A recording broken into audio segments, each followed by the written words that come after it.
I may or may not have lied, ladies and gentlemen. I know it's titled mock draft. There's real money on the line, okay? We are going to be putting up our $10. Now, the prize pool is $2 million. First place is $200,000. Second place is $100,000. So y'all can all play for second. I'm playing for first. We're going to go hop in this big board draft. There are 2 spots in here if anybody wants to hop in this draft with us. Looks like it fills immediately. Of course, thank you so much for joining if you made it.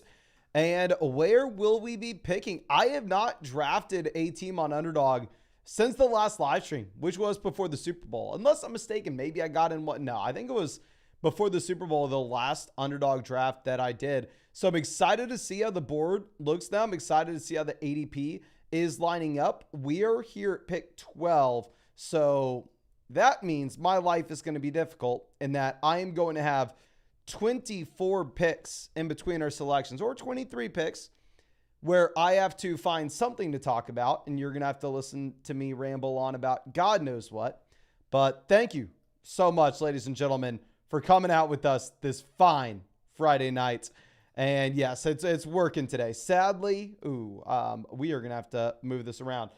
We were going to try to stream last night for y'all, but I was not smart enough to figure out the new computer and get up the chat onto the stream. So I had to call an audible. It was taking me we were running like 30 minutes late. I was sitting here sweating. And whenever I'm working with computer stuff, I'm an idiot. I am pretty much just having a panic attack the entire time. I hate computer stuff. But yes, thank you so much for everybody coming up. Renal Turtle says, Mason, when are we doing the next Dynasty Starter mock? I will get a Dynasty Starter mock draft going tomorrow morning for you, my friend. We'll do it tomorrow morning.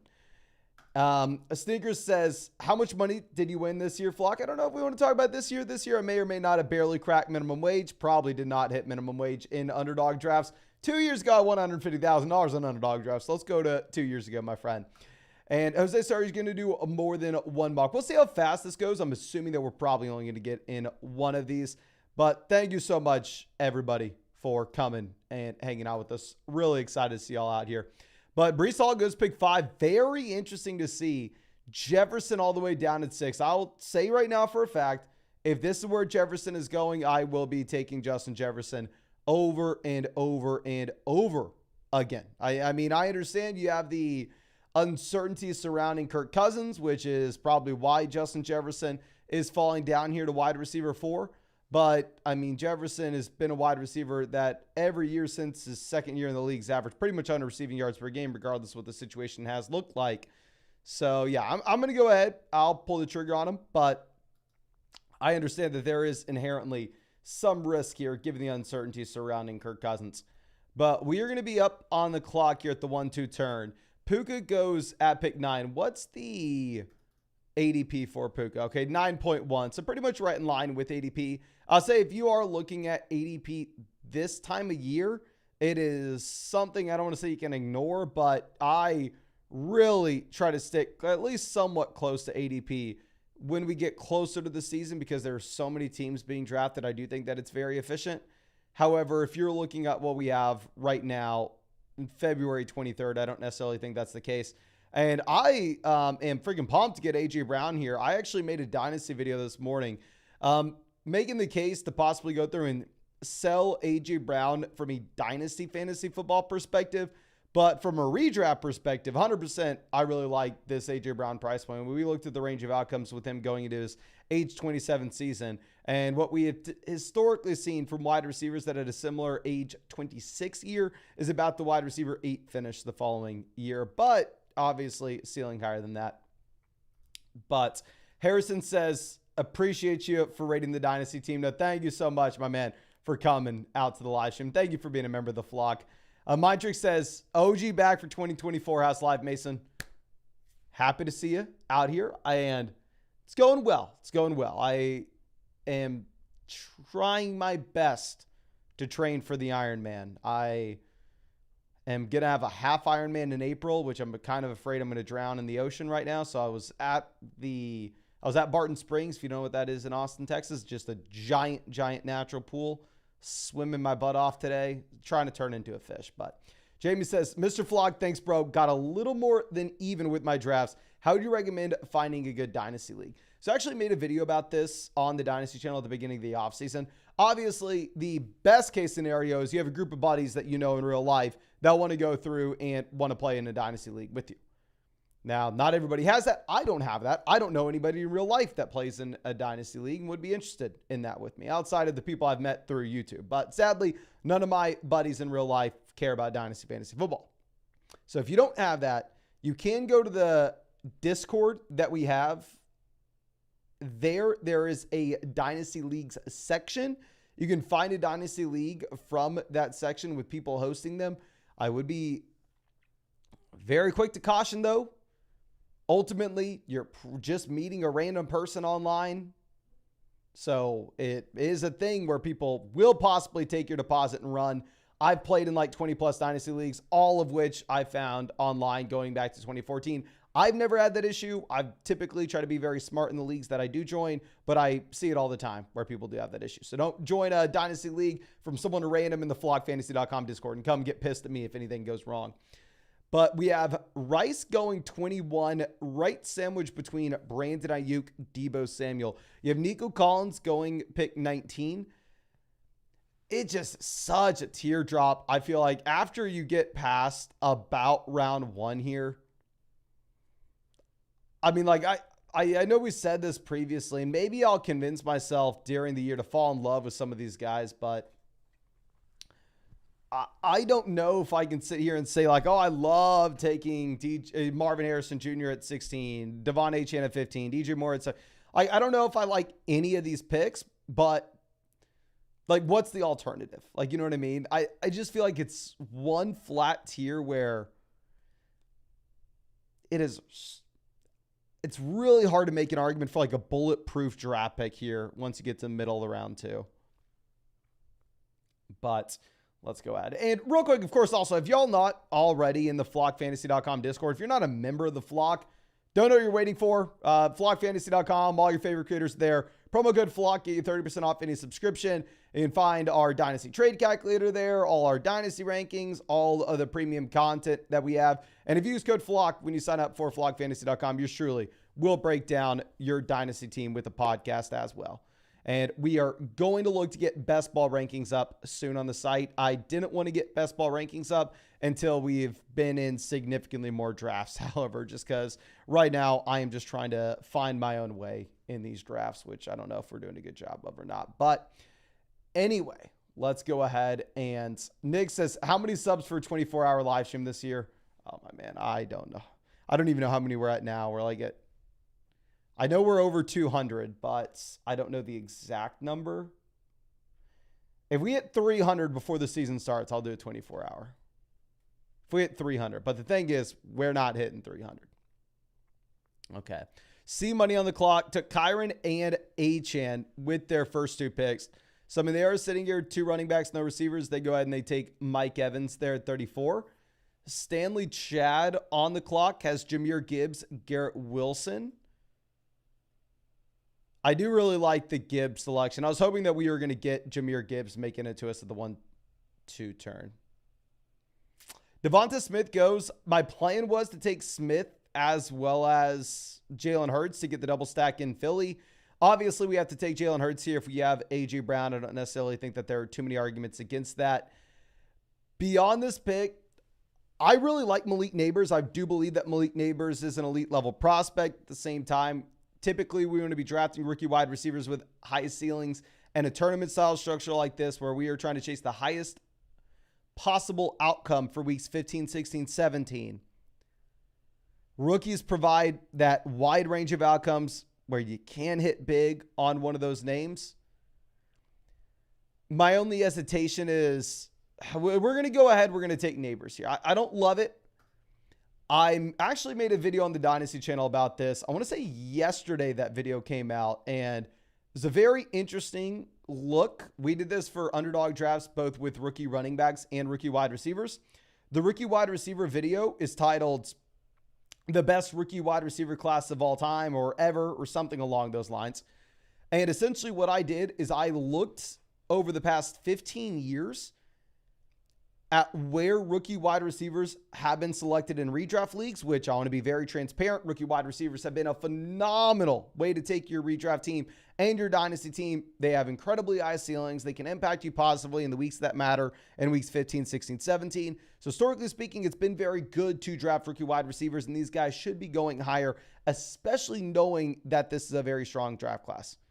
With all that being said, and with all those bullish reasons on why you should be drafting rookie wide receivers, this is by far and away, and I mean by far and away, the most expensive you have ever had from a class. So I think that there are reasons for it, like we just discussed, but what you see a lot of times as well with these rookie wide receivers and with these rookies in general, when we're sitting here in February, everybody is thinking about what matters, which is their ceiling at the end of the season. However, once we get to August and everybody's just making median projections, then a lot of these rookies are going to just lose a little bit of the hype that they've had. So typically it is going to be cheaper if you wanted to take some of these rookie wide receivers when we're in August, when we're in September, than it is now.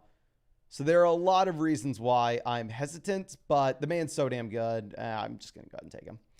Now, Ty says, I have the 102, 105, 107 in my rookie drafts. It says Dynasty. I'm assuming everybody knows that, but just to make sure. In a 2-point first down reception league, Marvin Harrison Jr. presumably going first. Do we draft Neighbors at 2 and then Bowers, a quarterback, at 5-7? We need wide receivers and a solid tight end. So if this is a one quarterback format, my friend, I would say, of course, we're going to go Malik Neighbors at 2, under the assumption Harrison goes at 1. I don't think you get the option to take Bowers at 5. I think you have Roman Bowers going at 4 and 5 if it's a one quarterback dynasty rookie draft. Now, of course, if you were to have one of those guys follow you at 5, then you're 100% going to be taking him there.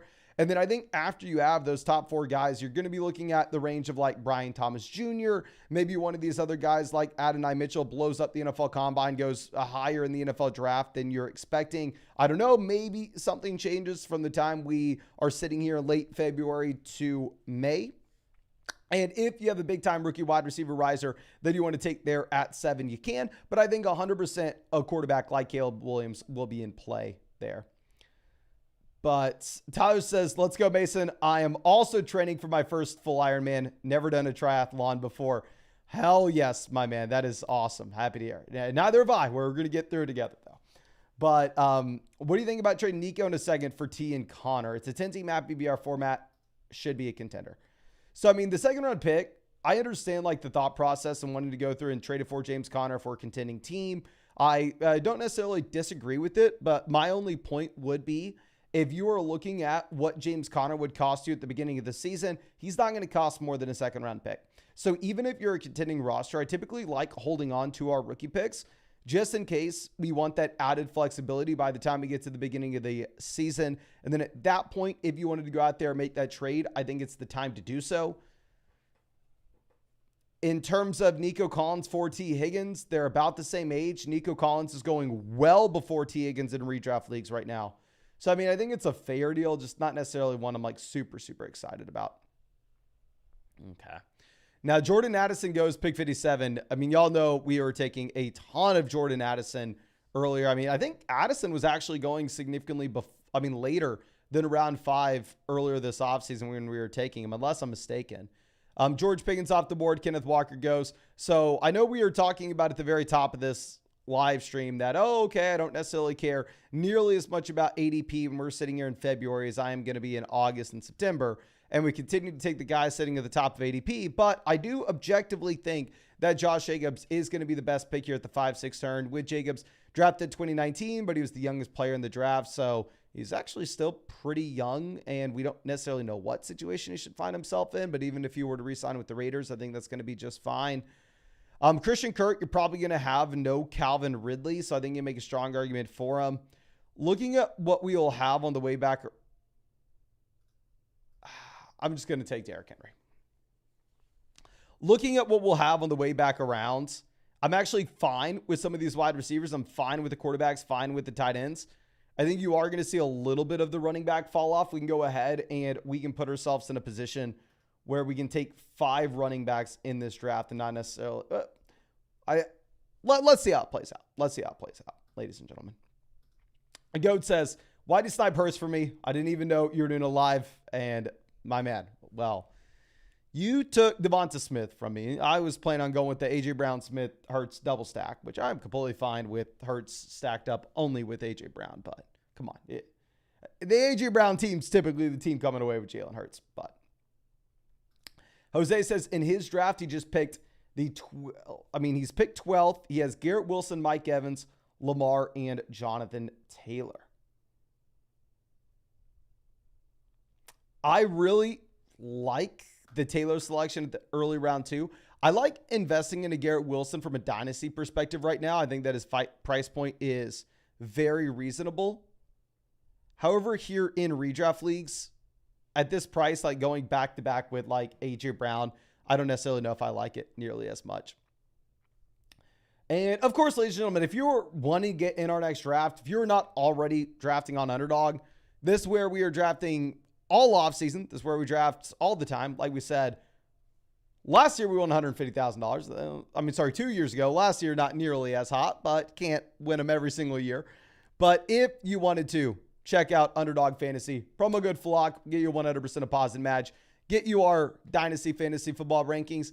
And on top of that, ladies and gentlemen, they're best ball. So no time commitment at all during the year. That's how you're able to draft as many teams as you want throughout the entire offseason. Now, Enrique says, what's your view on the cap space increasing, being a change of players ADP in redraft and dynasty? Not necessarily something that I've taken a lot of time to think about. Maybe there is going to be a big impact, and maybe this is something that we should sit here and think about a little bit more.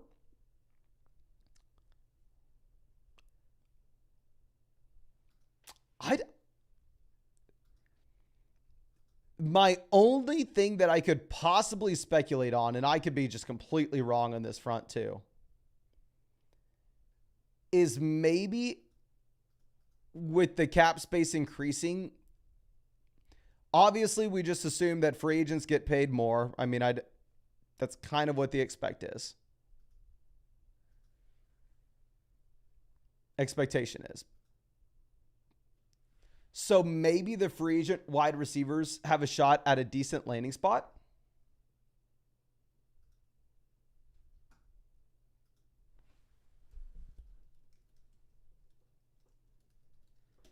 Because if you think about it right now, someone like T. Higgins, really, you kind of have to pencil him to go to a team that has a quarterback on a rookie deal, right? Like we are kind of penciling him to go to a team like the Carolina Panthers, maybe a team like the Houston Texans. Obviously, Houston would be great. But you could possibly see more quality teams like the Chiefs being able to afford to restructure and then go after someone like Mike Evans.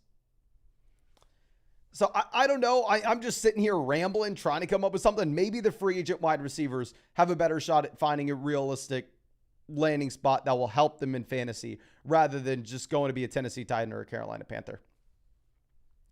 Now, JML says, 10-team PBR Superflex traded the 110 Metcalf, Stevenson, Warren for a Monroe St. Brown and a 2026 first. What?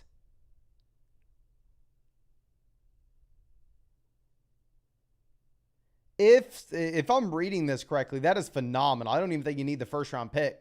Just a Monroe St. Brown there is a great move. And yeah, that's an incredibly strong team there as we sit with literally the top 3 running backs in Dynasty. Okay. Now, Nick Chubb off the board. Let's swing this back around. And you will see that there is not a wide receiver within a country mile of our draft picks. So super happy we took Derrick Henry over Christian Kirk with our last round. Great job, Mason. So here, running back, you have Eckler, Pollard, Mixon, Connor, Najee. Quarterback, you have Fields, Herbert. Tight end, you have Evan Ingram, David, and Joku. So Austin Eckler off the board there at pick 81.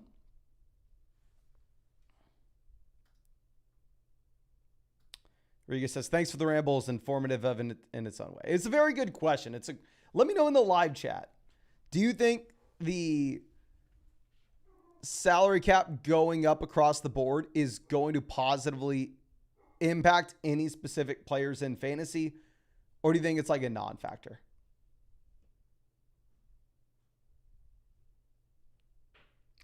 I just have no idea how to project that out. Okay. So Pollard off the board. Evan Ingram goes. Here's what we're going to do. We're going to take Justin Herbert. We are going to say this is a team where Justin Herbert gets Malik Neighbors at pick 5 in this year's NFL draft. And all is fine. All is dandy. And we are sitting here as a happy camper. Now, beyond taking Justin Herbert, I don't necessarily know what we should be doing. We take Herbert. We essentially commit to the 2 tight end builds. I think we can't take a running back here. Pretty much looking at tight end, wide receiver. Tight end would be Njoku, Kyle Pitts. Wide receiver would be Romeo Doubs, Deontay Courtland Sutton. We'll just go ahead and we'll take David Njoku. 123 targets last season. Hopefully we get something close to that. We'll see. We'll see. But let's move this around. So now quarterback, we have Jalen Hurts, Justin Herbert. We have Hurts stacked up with A.J. Brown. We have an imaginary stack of Justin Herbert with Malik Neighbors. Running back, we have Jonathan Taylor, Josh Jacobs, Derrick Henry. Tight end, we have David Njoku. And as we always do, we have a massive, massive need of wide receiver. But let's see what people are saying. Better money incentives. Teresa, happy to see you. Enrique says, I think veterans that were expensive now have the ability to stay with teams. Okay, this is a great point as well. Chargers can now keep their wide receivers 100%. Great point. Mike Williams is safer. Keenan Allen is safer. That is the correct answer. Not necessarily that maybe just Mike Evans finds himself a better landing spot, but instead those guys that were borderline cap casualties have a better shot at staying with their offenses. I thank you for letting me know that. I think I don't even think that's like a stretch. I think that's a strong impact. Okay.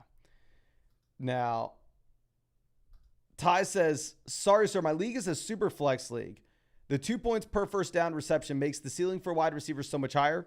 Is Williams still above Neighbors at the 102? Okay, I'm so sorry for misreading your question. That's 100% my fault, my friend.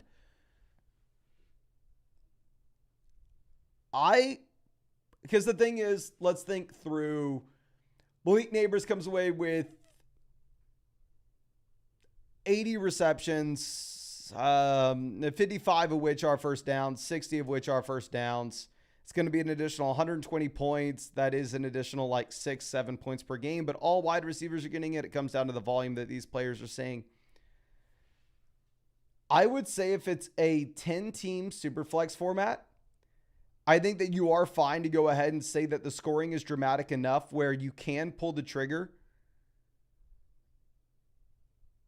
and you can take the wide receiver there at pick 2. Specifically because in a 10-team Superflex league, you're going to find the price point for quarterbacks to just be so much cheaper. However, if it's a 12-team or more Superflex league, even with the crazy wide receiver scoring, I think you still have to go ahead and I think you still have to take Caleb Williams. Freedom says, regular redraft, where does Trey McBride go? I would say that these underdog drafts is by far and away the best price point that you can be getting on any player in redraft leagues right now. Here, Trey McBride goes as tight end 3, only behind Sam Laporta, Travis Kelce, goes at the 4-5 turn. Maybe you make an argument that in a regular redraft league goes a little bit higher in comparison to the wide receivers. So instead of going at the 4-5 turn, maybe goes a little bit more towards the middle of the 4th. Let's move this over. Love the price point on TJ Hawkinson. I mean, going back to what we're talking about, I understand why you are seeing this discount on these names in terms of Justin Jefferson and as well as Hawkinson in this draft. Just given the uncertainty where you really want Kirk Cousins as the quarterback there, and if it's not Cousins and if it's instead Rookie quarterback like J.J. McCarthy, from a short-term perspective, it can be much worse in fantasy. But still, I mean, TJ Hawkinson at pick 98. I feel like that's a good enough injury discount. I think that's also a good enough discount at the same time if you are looking at the uncertainty at quarterback. Okay. Scott says Dobbs, Deontay Sutton, or Franklin. Well, we are about to see what people are doing here, my friend. I mean, Franklin goes after Dobbs, goes significantly after Dobbs. You still have Sutton, Deontay, both on the board. So Mike Williams goes. Obviously, it's no secret. Mike Williams is who we would want. We have Justin Herbert. We are desperate for a wide receiver. So Mike Williams was our guy. We don't get him. It is what it is. Man, just got to keep moving on.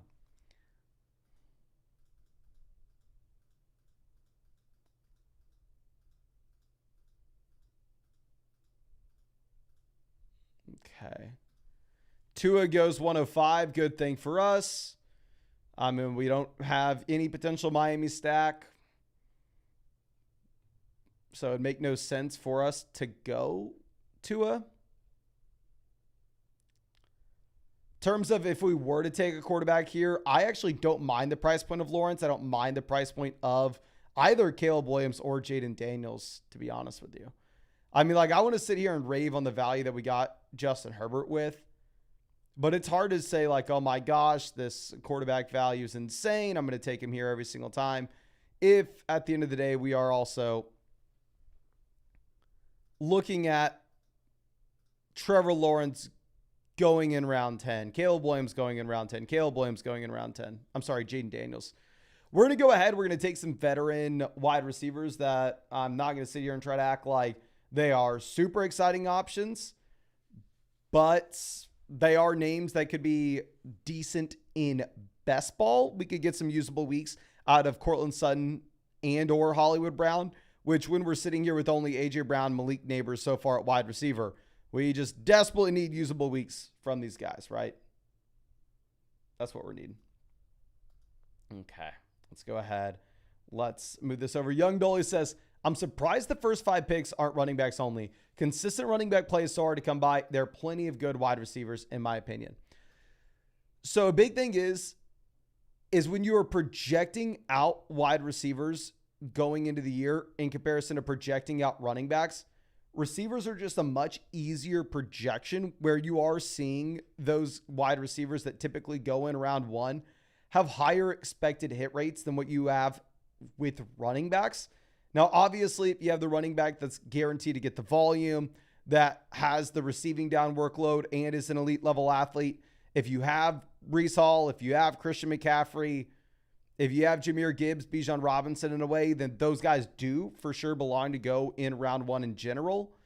But like, the only way that Jamar Chase doesn't work out, the only way that Justin Jefferson doesn't work out, which I know they didn't last year, is that it takes an injury, right? It takes an injury to either the wide receiver or to the quarterback.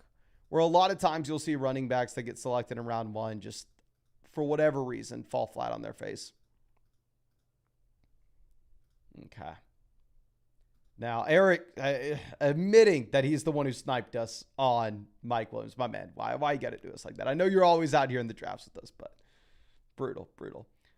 But let's move this over. Douglas says, hey, Mason, I'm a subscriber. When will we be reviewing more of the roster submissions? So every single day I'm going through and I am getting through those, my friend. I am going to do a live stream on the Dynasty channel breaking down new members of the flock and their roster submissions on Sunday.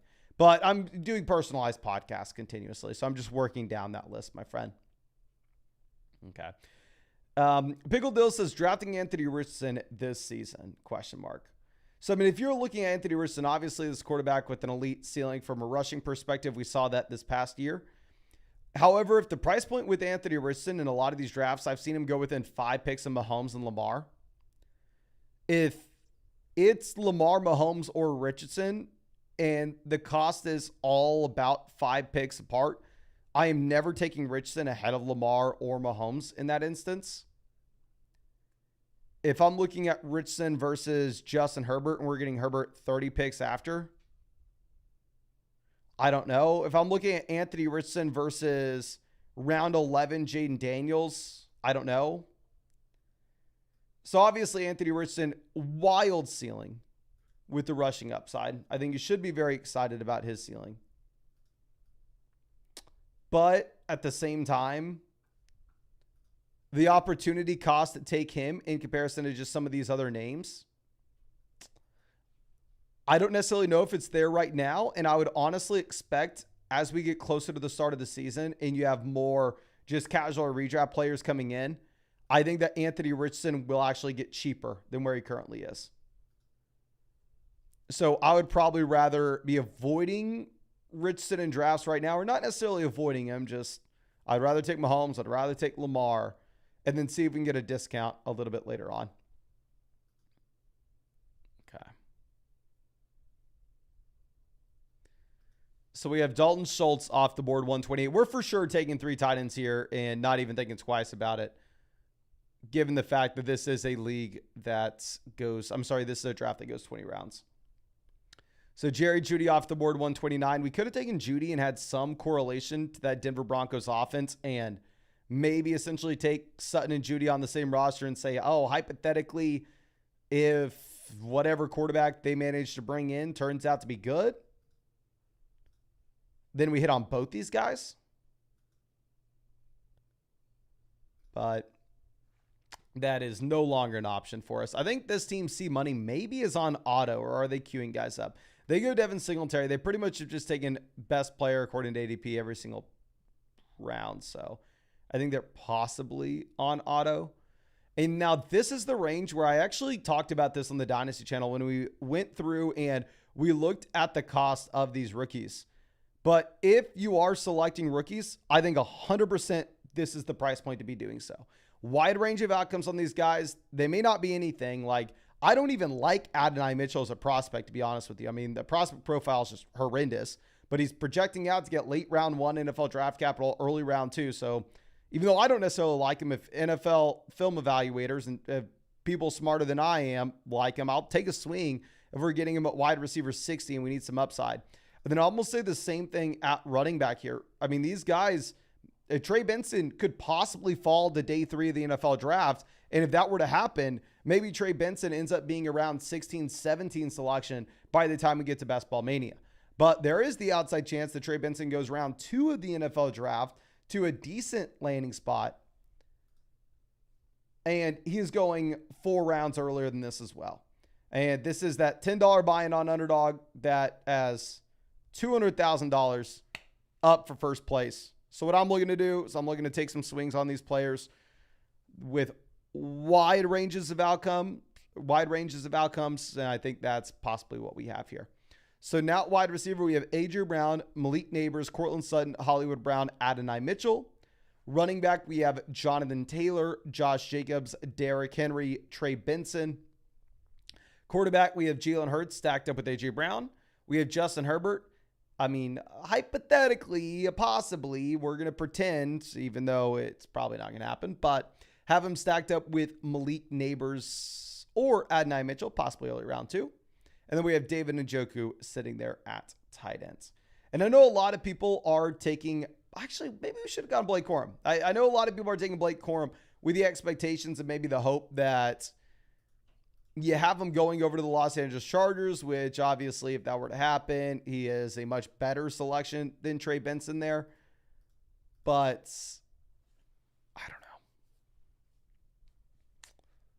I don't know. It is a tough spot when I just prefer Trey Benson, the player. But I think you can make an argument to go ahead and just take Blake.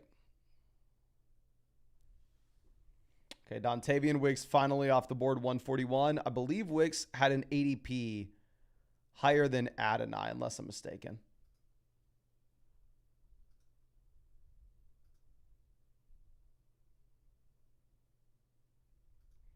Okay, Miller goes. I'm probably not taking a ton of Miller this year. I understand, dealt with injuries, the whole 9 yards, but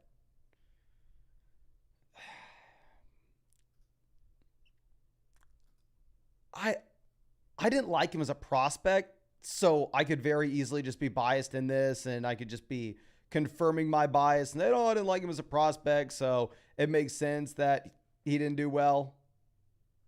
And that's probably a bad way to go about it, but did pretty much nothing year one. Shouldn't be a great offense. It's not like he has a super solid reason on why he didn't perform. It wasn't stuck behind. I mean, Jamal Williams, just a monster. No, Jamal was a bum. Like it. So I don't know.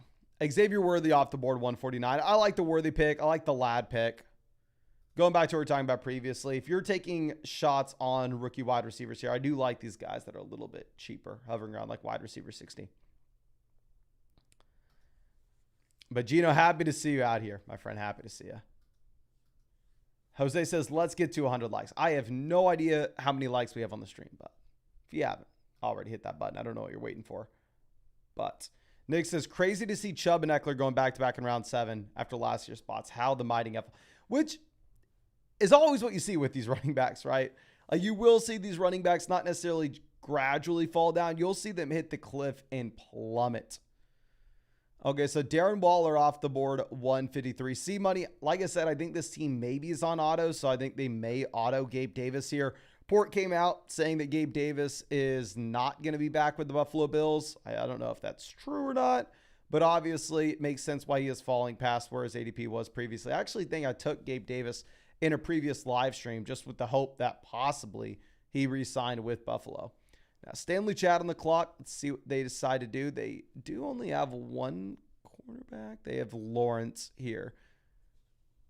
They took Lawrence to pair up with Evan Ingram, which obviously made a ton of sense for their team. Okay.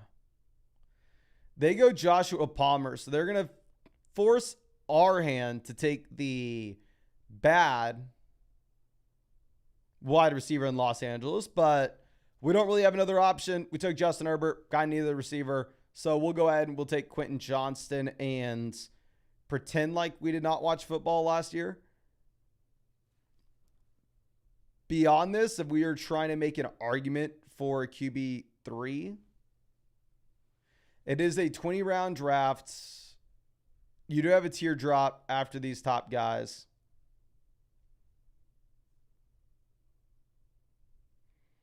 We have Deshaun stacked up with David Njoku.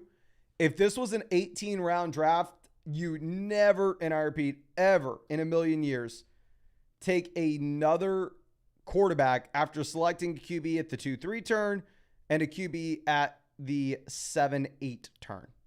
If it's a typical 18-round underdog draft, you take your two quarterbacks, you move on, you don't think twice about it. But specifically, if you are looking at the 20-round drafts, I think you can get away with the 3-quarterback build, especially if we're taking like Deshaun Watson versus Roman Wilson. We get Watson stacked up with Njoku. It is a little bit awkward, however, given the fact that we are also taking 3 tight ends with this team. So we're probably going to be limiting our roster spots at running back. But Nick says, hey, Mason, what is this site and what sign-up code do I use? Asking for a friend. Tell your buddy that this is Underdog Fantasy, Best Ball Drafts. My favorite way to play, by far and away the best way if you ever want to get in a draft right now. No crazy person is drafting a regular redraft league. And if you are hopping on Underdog, if you wanted a 100% deposit match plus a special free pick'em as well, promo code FLOCK, get you hooked up with that. And if they play Dynasty, they'll get hooked up with some Dynasty rankings as well if they use code FLOCK. But just forward that over to your friend, my friend. Thank you. Now, Young Dolly says, which rookie will create the biggest return in the late rounds? I wish I knew. A great question here, my friend. I mean, if you are looking at trying to find like the next Puka, this harsh truth of it is there probably isn't going to be a player like that this year. That is a rare occurrence. I wish I had Puka in all my teams last year, but I was not smart enough to.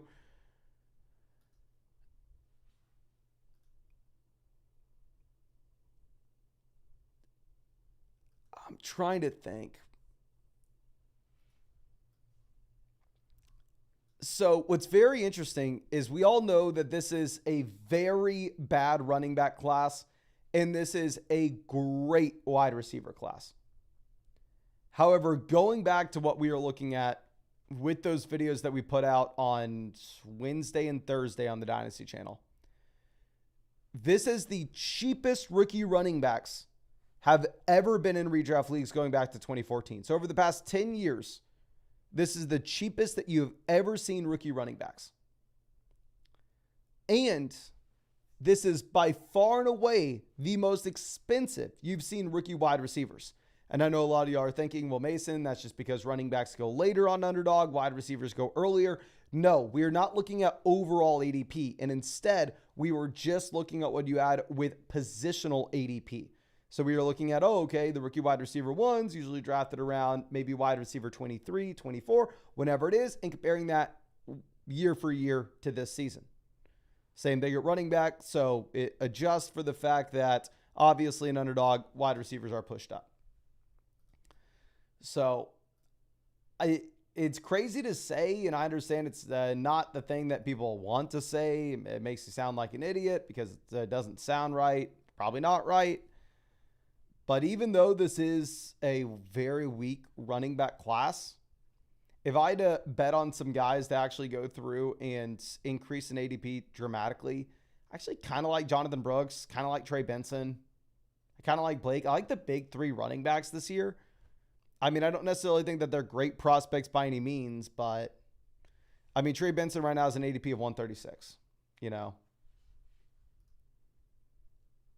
So I think we are completely fine to go ahead and essentially make the call on the RBs. But Jalen Polk, Xavier Legette, both go 175, 176. So you're continuing to see more of these rookie wide receivers off the board.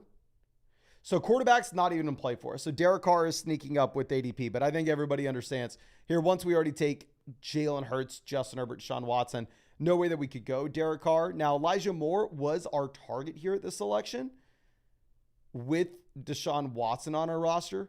I think we assumed the team before us probably goes Zay Jones, knowing that they took Trevor Lawrence.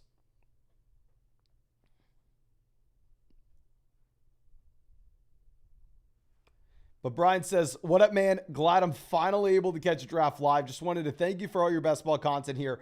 Ended up giving it a try last year for the first time and won the Puppy 3. Hell yes, my man. That is awesome. Can everybody spam the chat? Congrats, Brian. How much did you win in the Puppy 3? Was that $75,000? Is this back-to-back years where we have had the Puppy 3 winner be a member of the flock? Everybody spam the chat. Congrats, Brian. That's awesome, my friend.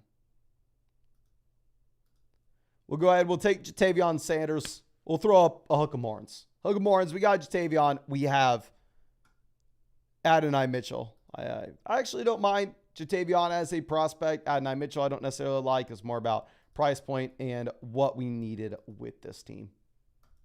Okay, so let's move this over. So now wide receiver, we have A.J. Brown, Malik Neighbors, Cortland Sutton, Hollywood Brown, Adonai Mitchell, Quentin Johnston, Curtis Samuel. Running back, we have Jonathan Taylor, Josh Jacobs, Derrick Henry, Trey Benson. Quarterback, we have Jalen Hurts, Justin Herbert, Deshaun Watson. We have Jalen Hurts stacked with A.J. Brown. We have Justin Herbert stacked with Quentin Johnston and possibly Malik Neighbors. I don't necessarily know. And we have Deshaun Watson stacked with David Njoku. And then we also have Jatavion Sanders at tight end. But, yeah, that is awesome, Ryan. I'm super happy for you, my man. Now, if you remember the flock and you win a tournament on Underdog, which I think the Puppy 3 is $75,000. I don't know if you read the terms of service, but you do owe me half of that. So I don't know if you prefer PayPal, Venmo, Zelle, Cash App, whatever it is. I'll get you my info. Just shoot me a DM, and yeah, I'll get that. We'll get that transfer started. Oh, it's 200,000. Oh my man, you should not have filled this in on that. I was letting you off the hook for only 37,000. Okay, so now that I know you won 200,000. What? I don't think Zelle, PayPal, Cash App, or anything, they're not going to transfer $100,000 from your account, Mike. So what we're probably going to have to do instead, let's go all cash transaction. Wherever you're at, let me know. I'll meet you there, my man. I'll meet you there. I'll make it real easy for you. We can drive to the bank together. Probably make it easier for my tax bill as well if we just do an all cash transaction. We'll make sure. Make sure we take down this live stream afterwards.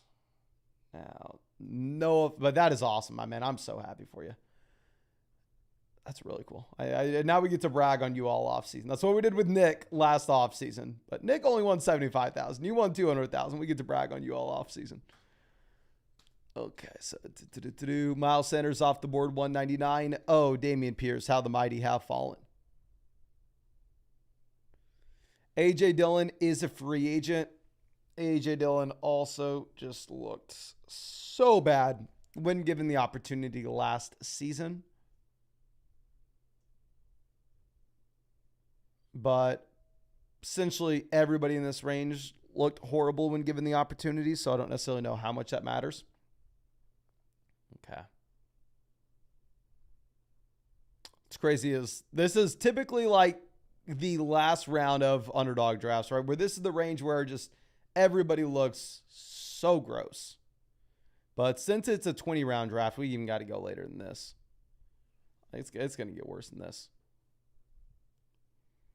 Okay, Tyler Conklin off the board. So we have 4 rounds left. We want to take one more running back, one more tight end for sure, one more wide receiver for sure. So we are for sure going to have 3 quarterbacks, 8 wide receivers, 3 tight ends, 5 running backs. It comes down to, do we want the 6th running back or do we want the 9th wide receiver? Which I don't know. So for now, I think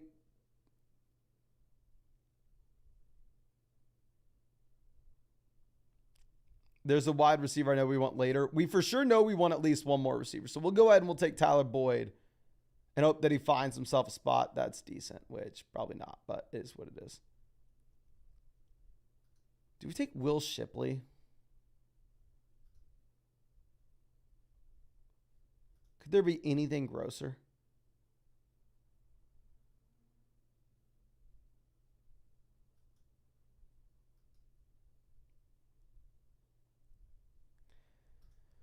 We're going to take Ezekiel Elliott and pretend like we didn't.